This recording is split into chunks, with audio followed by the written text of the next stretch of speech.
Bienvenidos a Sentir en Voz Alta, un espacio donde usted tiene una cita con sus emociones, donde nos permitimos sentirlas, tramitarlas, darles un lugar y revisar qué hacer con todas ellas.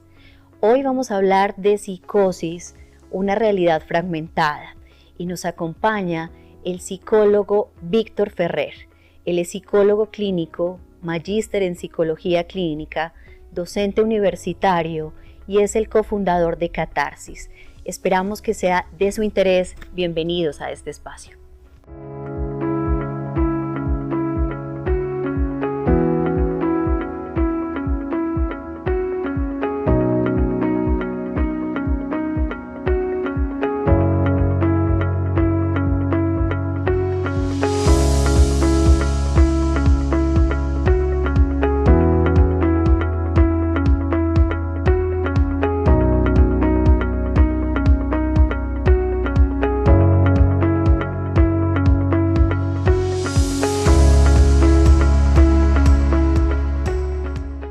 Bienvenidos a un nuevo episodio de Sentir en Voz Alta, el espacio donde usted tiene una cita con sus emociones. Hoy vamos a hablar de un tema muy especial porque queremos educar en relación a la enfermedad mental. Vamos a romper mitos, vamos a romper imaginarios sobre lo que es la psicosis. Por eso, el programa de hoy queremos nombrarlo Psicosis, Realidades Fragmentadas. Y para eso tenemos un invitado, Víctor Ferrer. Víctor, gracias por acompañarnos, gracias por estar con nosotros en Sentir en Voz Alta. Vamos a empezar contando un poco qué es la psicosis, porque este es un tema y un concepto pues como muy clínico, muy profesional. Entonces, para que podamos aterrizarlo un poco, ¿qué entendemos por psicosis? Gracias, Paola, por esta invitación. Bueno, principalmente la psicosis es un cuadro clínico que se caracteriza por tres signos y síntomas principales, que son alucinaciones, podemos entenderlas como percibir cosas que no existen en el exterior, delirios, que son creencias que salen un poco de la realidad, que tienden a ser absurdas, implausibles o difícil de creer, y también lenguaje y comportamiento desorganizado. Esto se caracteriza porque la persona comienza a tener un lenguaje distinto, unas maneras de vincularse y de estar en el mundo diferentes a las habituales. Esto comienza a generar mucha confusión en el propio paciente y también en la familia. ¿Ok? Entonces, estos tres signos y síntomas son claves y característicos en un cuadro psicótico. Esto es muy interesante y es muy importante que lo tengan en cuenta no solo nuestros televidentes, sino quienes nos están escuchando, porque las alucinaciones suelen darse por la vía de los sentidos.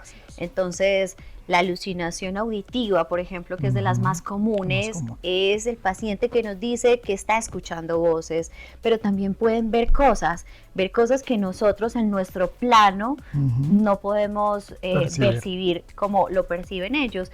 Entonces, por toda la vía de los sentidos, auditivas, visuales, olfativas, que es lo que huelen, gustativas, entonces a veces nos dicen, siento como que me están envenenando, o siento que me sabe a sangre, táctiles, entonces se me está quemando la piel.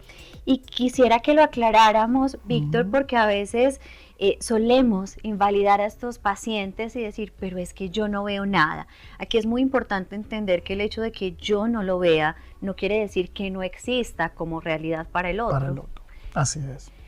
¿Quién puede padecer una psicosis? Bien, cualquier persona puede padecer una psicosis. La verdad es que hay unos factores de riesgos y también unas edades donde, según las estadísticas, es más común que aparezca un cuadro psicótico. Revisando los manuales diagnósticos y la Organización Mundial de la Salud, encontramos que es muy común en personas de 15 a 29 años, donde aparece el primer brote psicótico. Y es más frecuente en hombres que en mujeres. Sin embargo, puede pasarle a cualquier persona y en cualquier edad. Esto, digamos que según las estadísticas, es una prevalencia común y frecuente. También es importante reconocer que una persona con un cuadro psicótico muchas veces ocurre por un tema agudo o un tema momentáneo, y luego de recibir tratamiento la persona puede retornar totalmente al funcionamiento habitual y en algunos casos ya se convierte en algo crónico. donde amerita un acompañamiento psicoterapéutico, un acompañamiento médico, farmacológico y también por parte de la familia.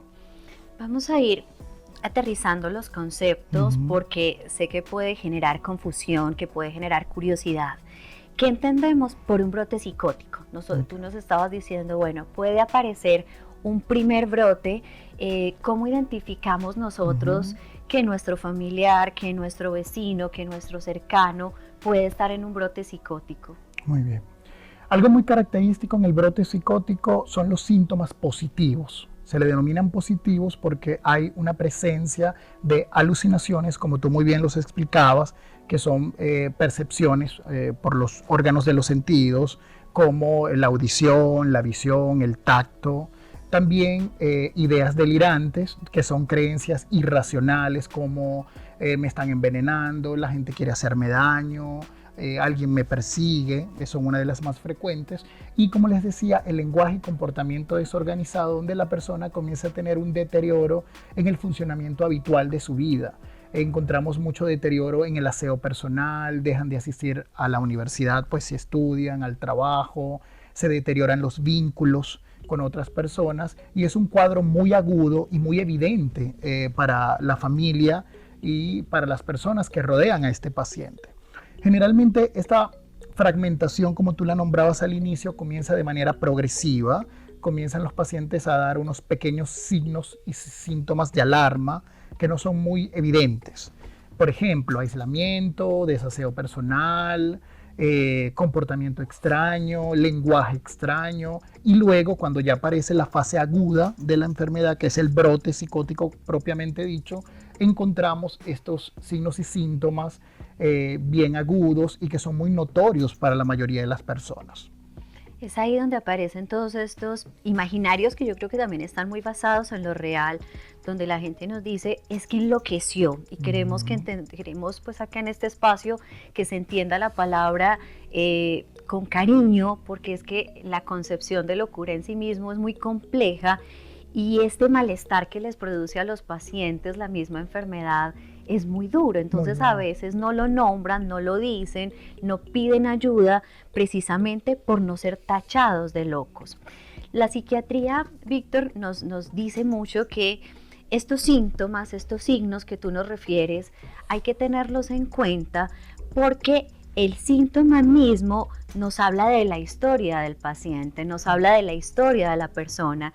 Alguna vez escuchaba a un psiquiatra que decía de manera muy bella, el síntoma aparece en relación a aquello que se me invalida en una cultura, o que se me invalida en mi casa, o que se me invalida en la sociedad en general, y por eso puede aparecer el tipo de alucinación o de delirio. Sí, realmente, bueno, podemos decir que cada psicosis es muy distinta y se muestra diferente en cada paciente. Y hay muchas variables que ya podemos profundizar un poco en eso, muchos factores de riesgos que pueden ir aumentando la sintomatología. Realmente no hay una causa específica para la psicosis, pero se habla que es un trastorno multicausal y que se da por una combinación de diferentes variables genéticas, aspectos hereditarios, aspectos también psicológicos, como estar bajo altos niveles de estrés, variables familiares, por ejemplo, personas que han experimentado maltrato familiar, abusos, poco acompañamiento familiar. Todas esas variables, cuando se combinan, se genera el cuadro psicótico, y efectivamente, como tú lo decías, se ha estudiado que la alucinación y el delirio es muchas veces un pedido de ayuda, digámoslo así, del propio psiquismo, un tratamiento que el propio psiquismo ha intentado darse ante una realidad muy abrumadora y muy dolorosa, pero es un tratamiento, vamos a nombrarlo como precario, porque también genera mucho sufrimiento y mucha desorganización. Muchas veces cuando entrevistamos a estos pacientes encontramos que en sus antecedentes vemos una relación directa o indirecta con el tipo de alucinaciones y delirios que comienzan a presentar. Bueno, como vemos, es un tema muy interesante desde la cantidad de matices que tiene. Vamos a ir a un corte de comerciales y regresamos acá en ACTV a seguir hablando un poco de los factores de riesgo para que nosotros podamos, si es posible, hacer algún tipo de prevención. Ya regresamos. Estamos de vuelta en ACTV en Sentir en Voz Alta, hoy hablando sobre psicosis con Víctor Ferrer. Víctor, veníamos hablando un poco de los factores de riesgo para poder identificar el brote psicótico, el cuadro agudo. Podríamos detenernos un poco más en cuáles son estos otros factores de riesgo que posiblemente dependen incluso de lo cultural. Tú nos hablabas, hay factores de violencia, hay factores culturales, por ejemplo, de sometimiento, de bullying incluso, que pueden ser desencadenantes de un cuadro psicótico. ¿Qué más podemos nombrar dentro de estos factores de riesgo? Bien, Paola, mira, uno de los factores de riesgos que más se ha estado analizando últimamente por las últimas investigaciones es todo el tema de consumo de sustancias psicoactivas.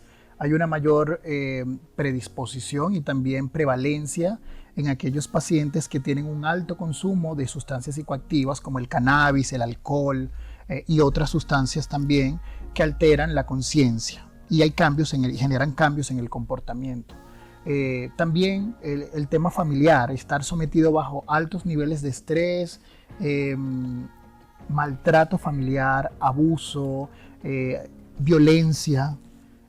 También nos vamos a la historia de este paciente y encontramos que no todos los casos, pero generalmente puede haber existido un antecedente de abuso sexual, maltrato, bullying, como tú lo nombrabas, y todos estos suman como un factor de riesgo para la salud mental. Tú ahorita nombrabas una fase de prevalencia de pronto mucho más común a nivel estadístico, pero también encontramos casos de psicosis infantil. Igual lo clarificabas y decías, se puede presentar en cualquier edad. La sintomatología y los factores de riesgo pueden ser los mismos en la infancia. Sí, realmente se ha venido estudiando y encontramos también muchos factores de riesgo durante el embarazo de esa mamá, digamos. Si fue un embarazo cuidado, planeado, controlado médicamente, cómo fue la alimentación. Y también se ha estudiado muchos factores de estrés durante los primeros años de vida, por ejemplo, abandono por parte de las figuras parentales, abuso sexual, maltrato, violencia. Y algunos casos de psicosis en la infancia vemos algunas variantes en la sintomatología. Por ejemplo, en la infancia vemos muchos ataques de ira, autolesiones, también hacerse daño a sí mismo con objetos, no tener mucha apropiación de su propio cuerpo. Todos esos son signos de alerta para aquellos papás y mamás que vean el programa, de comenzar a consultar con un médico, con un psicólogo clínico infantil, con un psiquiatra infantil, porque este tipo de comportamientos no son normales y no son habituales en los niños. Yo creo que la invitación que haces, Víctor, es súper importante porque a veces simplemente son comportamientos o patrones de conducta que están muy asociados con pataletas, con rabietas y simplemente se dejan pasar cuando pueden estarnos indicando que algo está pasando. Acá estamos reiterando mucho el síntoma como aquello que viene a decirnos algo y que hay que escuchar. Entonces, la invitación es consulten si ustedes están viendo incluso en estas personas que tienen cerca y que dicen, no, es que solo aparece, tú lo decías, bajo el efecto del consumo. Ojo, no podemos dejarlo ahí, sino que también hay que atenderlo, también hay que consultar, porque es que el consumo también puede llevarnos a que posterior a él se mantenga la crisis psicótica. Así es. Entonces es bien importante que lo revisemos. ¿Qué hacer con un paciente que está en esta fase aguda, este paciente que está alucinando, que posiblemente tiene el delirio se da mucho por la vía del pensamiento, entonces a veces decimos como, ay, lo que está diciendo es muy coherente, ¿cierto? Tiene mucho sentido, pero tú nos diste otras señales, otros síntomas adicionales, como el descuido, como el aislamiento, como el de pronto dejar de disfrutar muchas cosas que hacía en su cotidianidad. ¿Qué hacer cuando aparece pues como este momento de crisis aguda? Algo muy importante es consultar al médico, llevar el paciente a una urgencia médica preferiblemente psiquiátrica, pero es importante que reciban la atención porque mejora el pronóstico cuando el paciente es atendido en la primera fase o en el primer brote agudo.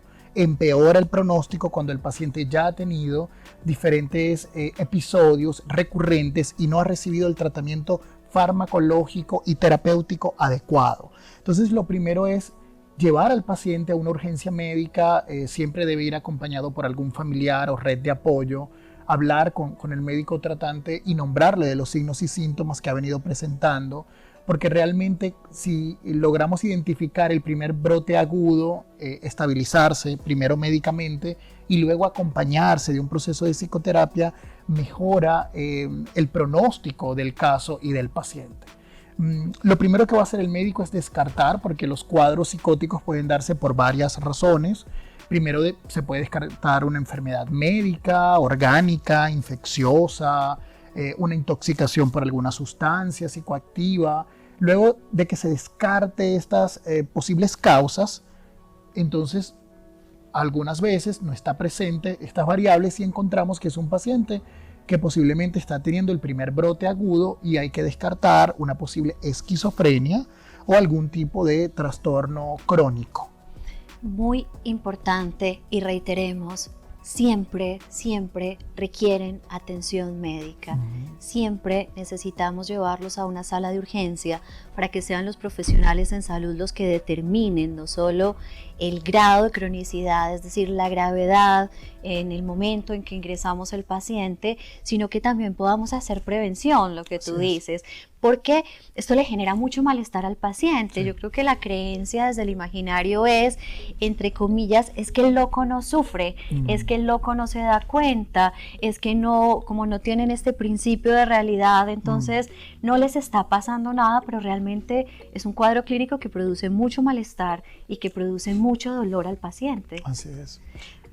¿Por qué no llegan a urgencias? Porque también nos encontramos otros asuntos muy culturales. Tú nos dices, lo ideal es que sea en el primer momento del brote, en el primer momento de la enfermedad.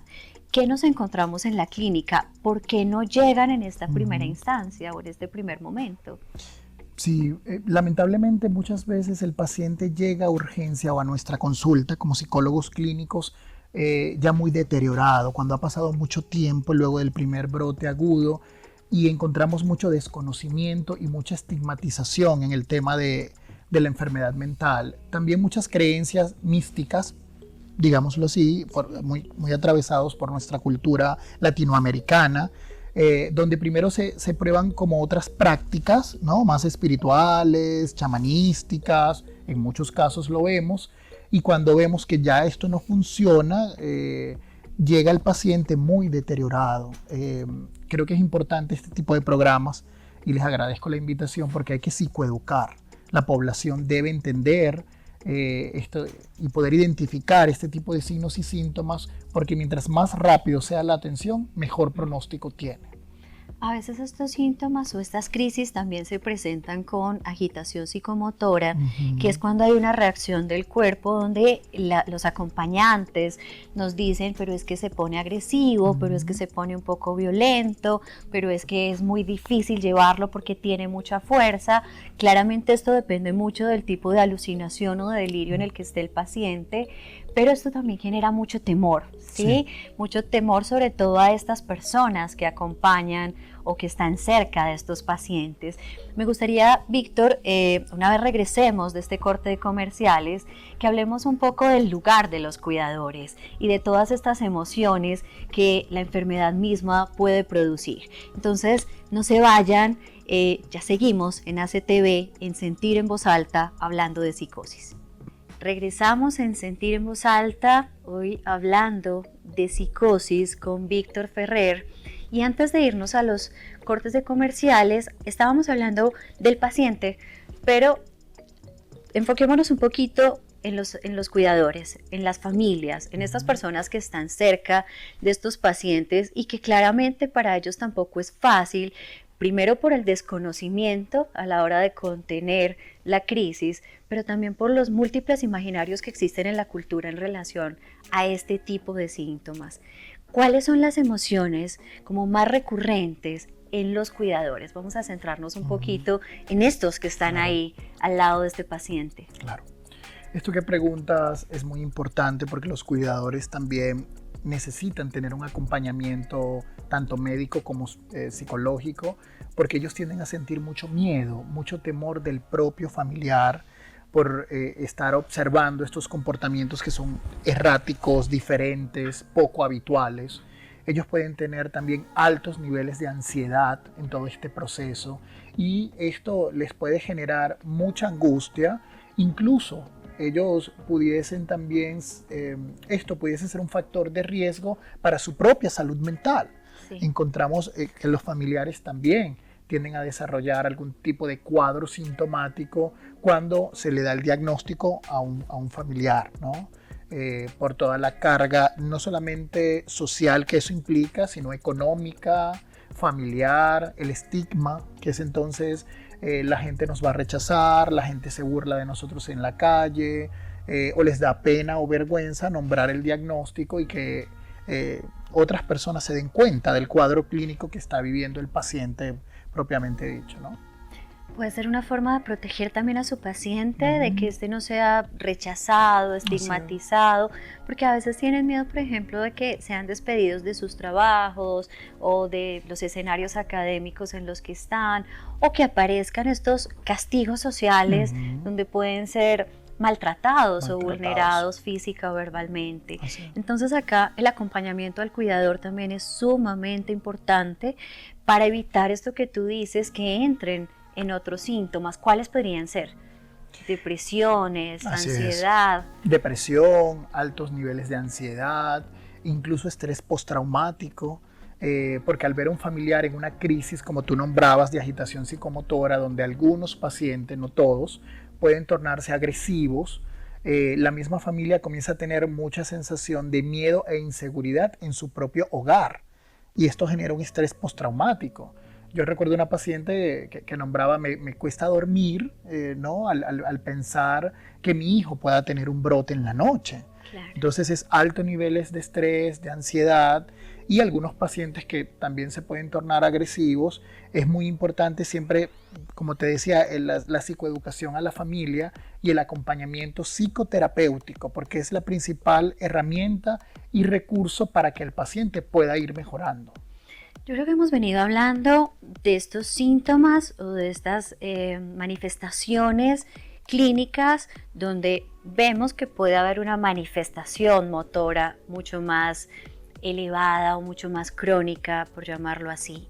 Pero en los delirios también nos encontramos unas formas de delirio que son románticos y quisiera que también brevemente los tocáramos, el delirio erotomaníaco, que es el delirio de enamoramiento, pero el celotípico también, porque entonces entramos en unas condiciones donde decimos es que me cela porque me ama, cuando vemos que posiblemente también están desencadenando un cuadro psicótico. Entonces, ¿por qué lo nombramos? Porque acá no se presentan con tanta agitación psicomotora ni con violencia, por el contrario, hay una manifestación más bien amorosa, más bien desde ese reconocimiento y exaltación de un otro, pero que también se presenta como un indicador clínico.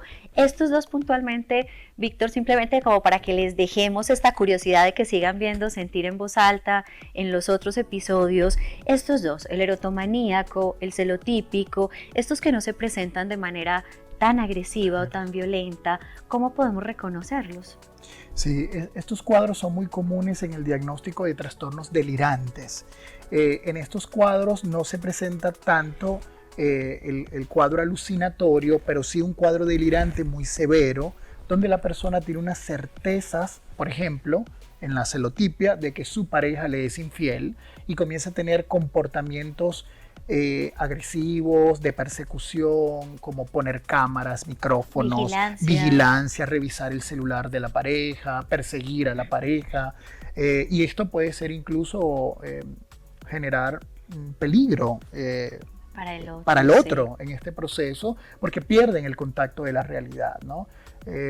Y en el caso de la erotomanía son pacientes que comienzan a sentir o a experimentar que alguna persona o que otras personas están enamorados o enamoradas de ellos, ¿bien? Y comienzan a confundir como la interacción social con el enamoramiento, la atracción o un posible incluso abuso de otras personas, cuando realmente no hay ningún tipo de evidencia objetiva para ese tipo de pensamientos, ¿no? Entonces, estos casos son más difíciles de identificar porque no tienen tanto desenganche de lo social y tanto deterioro en el funcionamiento. Pueden ir al trabajo, tener una vida medianamente funcional, pero esta idea se va gestando a tal punto donde ya comienza a poner en peligro al otro o a sí mismo. Igual amerita acompañamiento médico, psiquiátrico y psicológico.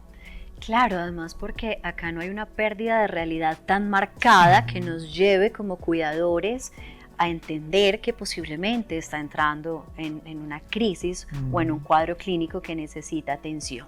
Entonces acá vamos a engancharlo con algo que es fundamental y es el acompañamiento. Yo creo que ya pusimos el escenario de alguna manera para que se den cuenta de la importancia de la consulta, pero entonces, ¿cuáles son los beneficios que tiene la consulta psicológica, la consulta psiquiátrica para estos pacientes?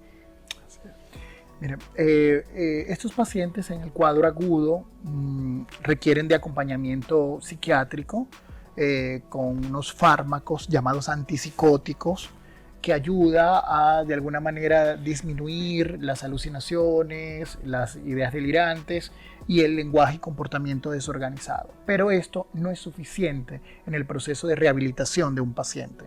Va a requerir el acompañamiento farmacológico, pero también el acompañamiento psicosocial. Y acá incluimos a la familia, fortalecer las redes de apoyo de este paciente, trabajar la adherencia al tratamiento médico, porque algunos fármacos pueden tener efectos secundarios y cuando el paciente pasa de la fase aguda se siente mejor y muchas veces abandona el tratamiento farmacológico. Y esto es de alto riesgo, porque tiende a haber una recaída y muchas veces la recaída tiende a ser peor que el primer episodio agudo. Entonces, como psicólogos trabajamos mucho en la conciencia de enfermedad, la adherencia al tratamiento, el acompañamiento en el sufrimiento de ese paciente y la familia, porque muchas veces ellos sienten mucha vergüenza, mucha culpa, porque no recuerdan cómo fue su comportamiento y sus acciones durante el brote agudo. Entonces van a requerir de mucho acompañamiento emocional, psicológico, para ir generando factores protectores, habilidades para la vida, reconocimiento de cuándo estoy entrando en una posible crisis, cuándo debo pedir ayuda. Y algo muy importante es conectar al paciente con su vida diaria. No aislarlo, que siga su trabajo, que siga el acompañamiento familiar y que pueda seguir en su vida cotidiana. Entonces, fundamental consultar, incluso porque a veces requieren hospitalización mientras se controlan las crisis y mientras se estabiliza el paciente. Ya volvemos para que sigamos hablando de psicosis en Sentir en Voz Alta por ACTV. No se vayan.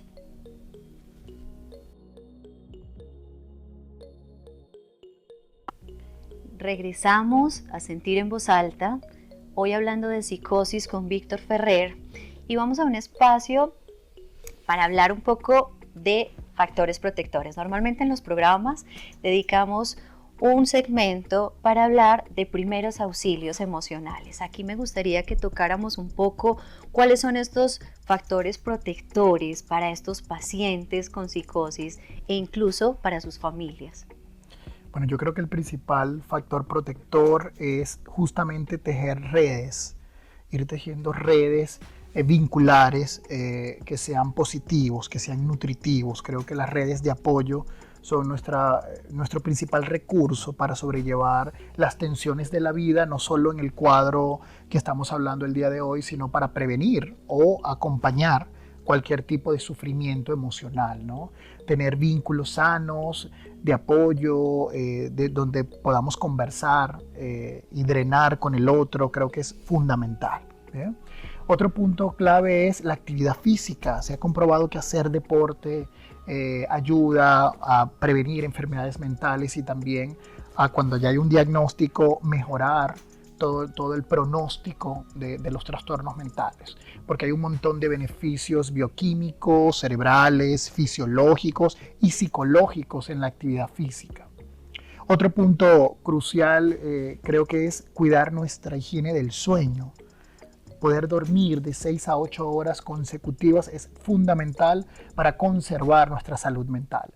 Cuando se comienza a alterar el sueño, debemos consultar al médico. No esperemos que sea un cuadro que empeore también, porque de esto va a depender mucho nuestra prevención de trastornos mentales y para conservar nuestra salud mental como tal.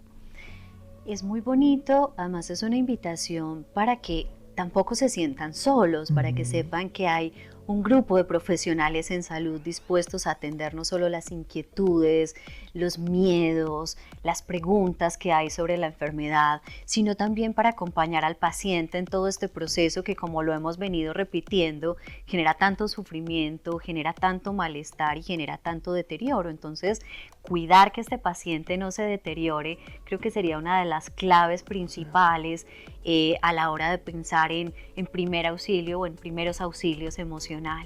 Y también es conveniente para los familiares, acudan a grupos, hagan preguntas, indaguen sobre los síntomas, pero sobre todo rompamos los estigmas, porque a veces creemos que quien entra en una crisis psicótica no sale más y no puede ser funcional.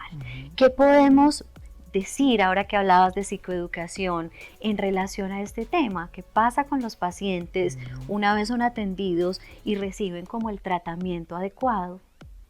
Bien, generalmente la mayoría de los pacientes mejoran su sintomatología y pueden volverse totalmente funcionales, es decir, retornar al funcionamiento habitual.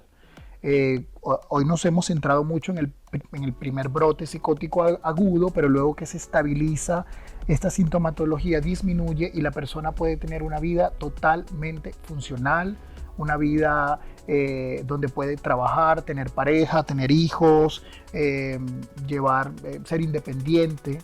Evidentemente siempre va a requerir de un acompañamiento psiquiátrico y terapéutico con seguimientos para prevenir recaída y obviamente fortalecer esas redes de apoyo para que cuando los familiares identifiquen estos signos y síntomas de alarma puedan consultar y prevenir una recaída mayor, pero pueden ser totalmente funcionales bajo medicación y bajo observación clínica. Incluso el tratamiento favorece y posibilita que el mismo paciente empiece a identificar los síntomas previos, los de él, porque tú decías, es muy subjetivo, es muy particular, se presenta de distintas formas en cada uno, pero empieza a identificarlos y empieza a acudir a la ayuda que necesita. ¿Qué pasa con aquellos pacientes que por el contrario no tienen esta red de apoyo? Porque encontramos muchos que están solos, pero que además no reciben el tratamiento porque los aíslan. A veces la misma sociedad o las mismas familias los encierran, los ocultan y casi que dentro de la conducta o el comportamiento social somos nosotros quienes generamos como esta ruptura en lo que son como las funciones o los ciclos vitales del otro, de la vida. Entonces me refiero a no puede ir a trabajar, no puede tener una pareja, no puede estudiar, no puede tener hijos. ¿Qué pasa en este caso cuando entonces vamos al otro extremo de que no se reciba el tratamiento o el acompañamiento? Realmente estos casos empeoran el pronóstico del paciente. Cuando no hay una buena red de apoyo, cuando no hay una atención psiquiátrica oportuna y cuando no se sostiene el tratamiento en el tiempo, tiende a haber mucho aislamiento, comportamientos autolesivos, incluso agresividad con otros, porque es una enfermedad crónica, digamos en el caso cuando ya se diagnostica una esquizofrenia, que sería como un trastorno psicótico crónico, que digamos que va a requerir eventualmente los seguimientos, el tratamiento médico, psicológico. Si no se trabaja de la mano con la medicación, la parte psicológica y la familia, vemos un deterioro significativo en todas las áreas de funcionamiento del paciente. Y lo peor que se puede hacer es aislar al paciente. Ese era un paradigma muy viejo. ¿Sí? Hace muchos años se creía que el paciente había que aislarlo, llevarlo a un barco, a una isla, que no trabajara más, que no tuviese familia. eso ya no se entiende de esa forma y es el contrario. Mientras más rápido retorne a su funcionamiento, a su trabajo, a lo que le haga feliz. También estos pacientes tienen deseos, anhelos, sueños, se enamoran igual que cualquier otra persona sin el trastorno, y eso hay que cultivarlo. No es aislarlos, sino por el contrario, incluirlos en nuestra sociedad.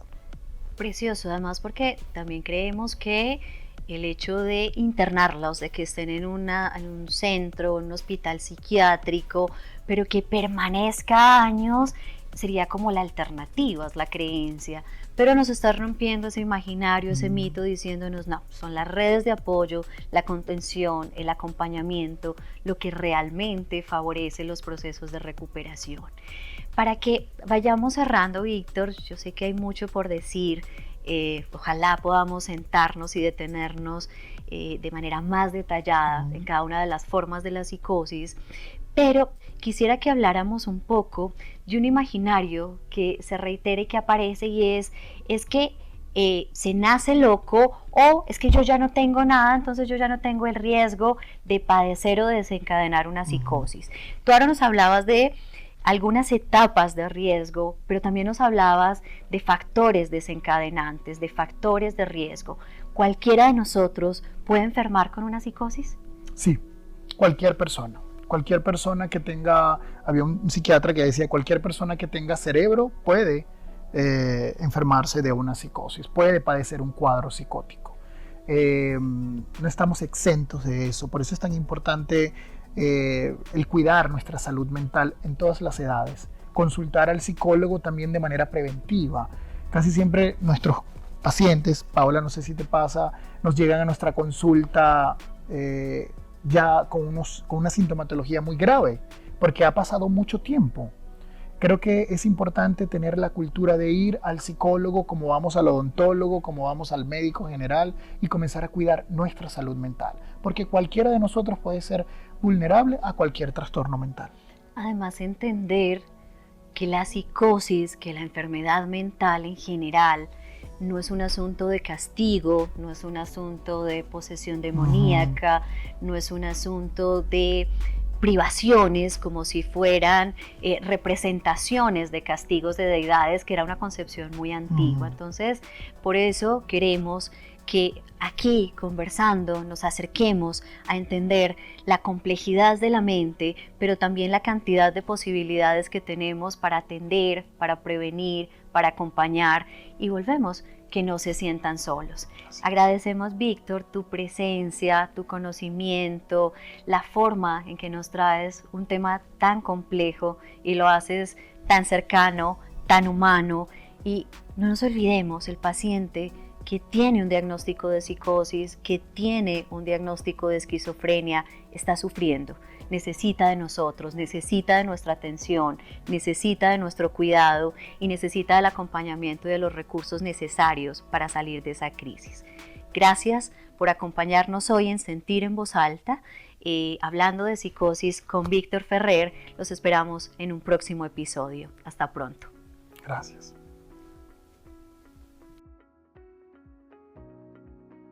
Psicosis. ¿Cómo entender la mal nombrada locura? ¿Cómo darle un lugar a todas aquellas personas que padecen, que sufren, que ven, que escuchan una cantidad de cosas que es tan incomprensible para nosotros?